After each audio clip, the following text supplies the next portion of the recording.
Nesta aula 2, nós vamos conversar sobre o paciente tabagista e o trabalho em grupo. Nós vamos abordar quem é o paciente fumante, o que mantém o hábito de fumar, as fases do tratamento em grupo, a prevenção de recaídas e o que fazer com o paciente que desiste no caminho. Primeiramente, é importante a gente refletir quem é o paciente fumante. O paciente fumante é aquele que é dependente de nicotina, é aquele que perdeu o controle sobre o ato de fumar. Eles fumam por causa de diversos aspectos, como emocionais, cognitivos, comportamentais. Entre os emocionais a gente pode destacar a ansiedade, a tristeza, a inquietação. Entre os cognitivos, as crenças vinculadas ao ato de fumar, que fumar relaxa, que fumar é uma forma de prazer, de aproveitar a vida, que fumar facilita a socialização. E comportamentais, alguns hábitos que vai se criando ao longo do processo de se tornar fumante e as associações que vão sendo feitas durante o dia a dia. Então, ainda sobre esses aspectos que mantêm o comportamento de fumar, é importante a gente ter em mente que fumar é uma forma de aliviar sintomas de abstinência e de estados emocionais negativos. Fumar também, muitas vezes, é mantido porque outra droga é consumida de forma associada, como álcool, como maconha, entre outras. Muitas vezes, os pacientes continuam fumando justamente porque já tentaram antes, mas não conseguiram. E o fracasso nessas tentativas anteriores faz com que o paciente tenha uma expectativa negativa frente a novas tentativas. Então ele simplesmente desiste, resolve não tentar. Além disso, o convívio com outros fumantes é um aspecto muito importante, porque o fumante fica a todo momento exposto à fumaça, exposto a todos os sinais que fazem ele não esquecer do cigarro, que fazem ele lembrar do cigarro constantemente. As preocupações também sobre o que ocorre após o abandono, o que eu vou fazer da vida, o cigarro é meu melhor amigo, como que eu vou fazer sem ele? Também é um aspecto que mantém o comportamento de fumar. Eu queria destacar ainda sobre os pacientes que querem abandonar e colocam como condição abandonar o cigarro apenas com o uso da medicação. Isso mantém também o comportamento de fumar na medida que o paciente ele não promove coisas, ele não promove comportamentos, ele não se esforça muitas vezes para abandonar o cigarro e modificar aquilo que precisa modificar para parar de fumar. Um dos aspectos também que é muito importante de ser observado e que torna a dependência de nicotina mais grave, mais intensa, é a quantidade de associações e o tipo delas. Bom, quando o paciente se torna fumante, ele vai associando o ato de fumar com falar no telefone, após as refeições, com bebidas alcoólicas, com café, no trabalho, quando está ansioso, quando está triste, quando está alegre e quando dirige, por exemplo. E todas essas associações fazem com que o cigarro se torne ainda mais cotidiano e muito mais próximo para o paciente. Bom, então dentro do tratamento do tabagismo em grupo, a gente tem um ciclo que é interessante observar e é interessante seguir. Inicialmente, o paciente vai chegar para a gente e nós devemos oferecer para ele acolhimento e escuta. É o nosso primeiro contato com o paciente. Então, nós precisamos oferecer para ele, de alguma forma, confiança, tentar construir junto com ele, vislumbrar com ele, né, o que ele deseja quando ele está buscando a gente, quando ele está buscando o serviço que a gente oferece. Então, nós devemos escutar a demanda desse paciente, acolher esse paciente e conduzir esse paciente para uma avaliação inicial. Nessa avaliação inicial, a gente deve abordar alguns aspectos, como o estado de saúde em geral, se ele tem diabetes, se ele tem hipertensão, se ele tem problemas cardíacos, respiratórios, outros, se ele faz algum uso de medicação controlada, para que essa medicação, se ele já fez tratamento psicológico ou psiquiátrico, se ele ainda faz algum tipo de acompanhamento. A gente deve aplicar o teste de tolerância de Fargestrom, o teste CAGE também, para avaliar, fazer uma triagem sobre o uso de álcool que ele faz.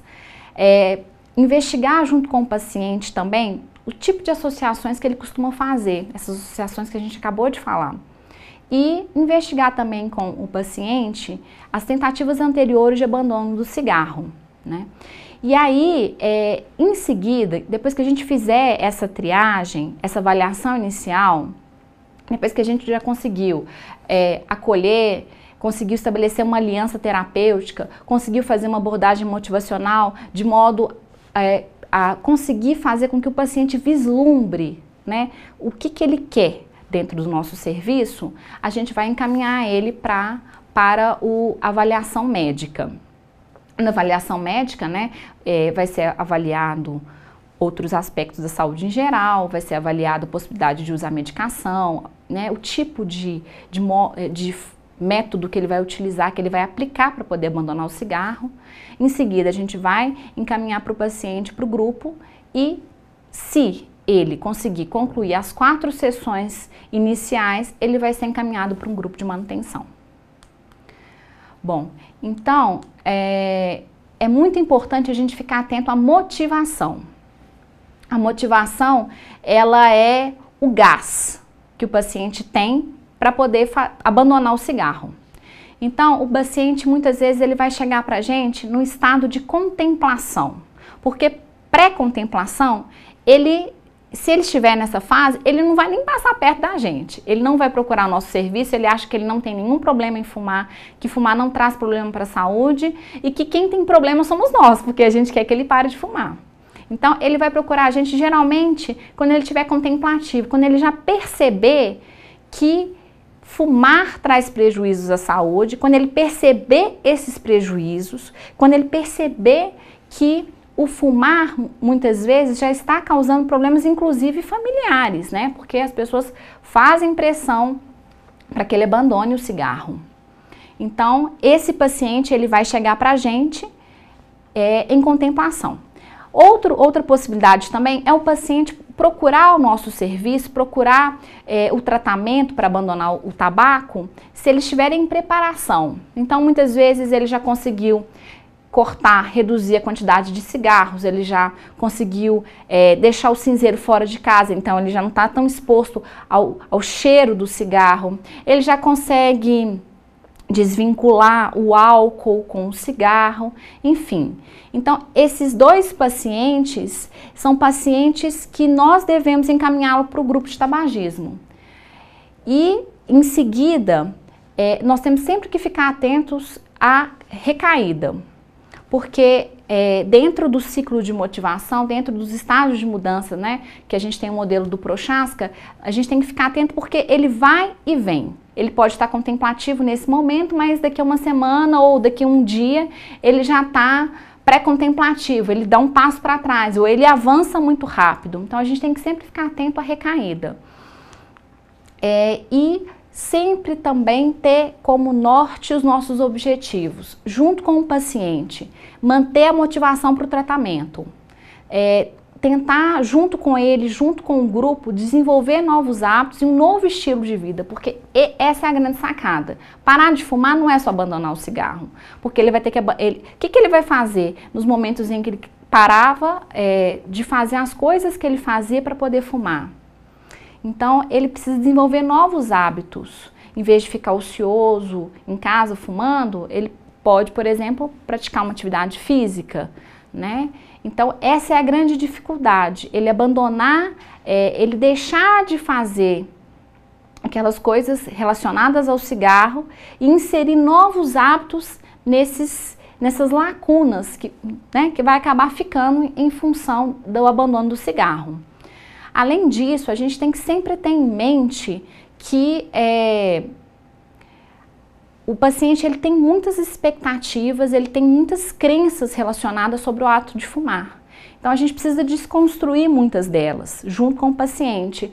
Por exemplo, de que a síndrome de abstinência é insuportável, isso não é uma verdade, isso é mentira. A síndrome de abstinência, ela diminui ao longo do tempo. A fissura, ela dura só 5 minutos. A gente vai ver, né, dentro do material, dentro do manual do coordenador, a fissura é um sintoma de abstinência que dura 5 minutos e muitas pessoas criam realmente grandes expectativas negativas frente à fissura, como se elas não conseguissem superar isso, como se não tivessem recursos para fazer isso, para superar a fissura. Então, todas essas crenças a gente tem que ficar atento e escutar dentro do grupo para, junto com os pacientes, desconstruir elas e promover expectativas positivas frente aos resultados. É muito importante também, uma vez que o paciente ele está motivado, uma vez que o paciente conseguiu abandonar o cigarro, uma vez que ele está se desvinculando desse estilo de vida fumante, é muito importante construir com ele as medidas de prevenção à recaída. Existem muitas situações de alto risco, sejam elas ambientais, sejam elas emocionais, que são aqueles primeiros aspectos que a gente viu, aspectos que mantêm o comportamento de fumar, que funcionam potencialmente como uma possibilidade de recaída. Então é muito importante a gente trabalhar com o paciente a identificação dessas situações, né? Identificar quais são os eventos, quais são as emoções, quais são as pessoas, inclusive, que podem precipitar a recaída. Construir na sequência uma estratégia, planejar como é que eu vou fazer para enfrentar e manejar essas situações. E é importante também distinguir com o paciente o que é um lapso, o que é uma recaída. Um lapso é apenas um escorregão. O paciente abandonou o cigarro, ele é capaz de fazer isso, mas em algum momento ele fumou um cigarro, ele acende, ele dá um trago, mas ele volta à abstinência dele inicial. Então ele caiu em um lapso. Se o paciente, depois de um período de abstinência, voltar a fumar a mesma quantidade ou uma quantidade reduzida, mas ainda assim retomar o hábito de fumar, ele está em recaída. Então é muito importante identificar, diferenciar essas situações para que o paciente não crie expectativas negativas de que tudo se perdeu caso ele dê um trago. Ele tem que evitar o primeiro cigarro e aí ele vai evitar todos os demais. Mas é muito importante ele aprender também com os deslizes dele. Se ele deu um trago, ele tem que ficar atento ao motivo que fez com que ele retomasse o cigarro. E é importante também sempre animar o paciente. Todo esforço não foi perdido. Se ele recair, ele não recai do mesmo jeito. O que fazer com os pacientes que desistiram no caminho? Bom, se porventura alguns dos nossos pacientes abandonar o tratamento, é importante a gente buscar ativamente esse paciente e demonstrar empatia e preocupação com ele. Os pacientes se sentem muito valorizados quando a gente muitas vezes liga para eles. E nessa ligação, durante essa abordagem, convide o paciente para retornar, para discutir as possíveis causas de interrupção do tratamento. E depois de escutar e acolher o paciente, tenta trabalhar com ele a motivação, de modo a encorajá-lo para retomar um tratamento, para retomar o tratamento que ele deixou. Bom, se depois de todas essas tentativas o paciente ainda se recusar a retomar o tratamento, a deixar o cigarro, é importante deixar disponível para o paciente o serviço, o tratamento, caso ele mude de ideia ou no momento em que ele se sentir pronto. Então, deixar aberto o tratamento para que ele volte quando ele quiser e quando ele se sentir pronto. Resumindo a aula de hoje, fumante é aquele que perdeu o controle sobre o ato de fumar. Nós concluímos agora a nossa segunda aula. Deixe os seus comentários e dúvidas no fórum. Até a próxima aula!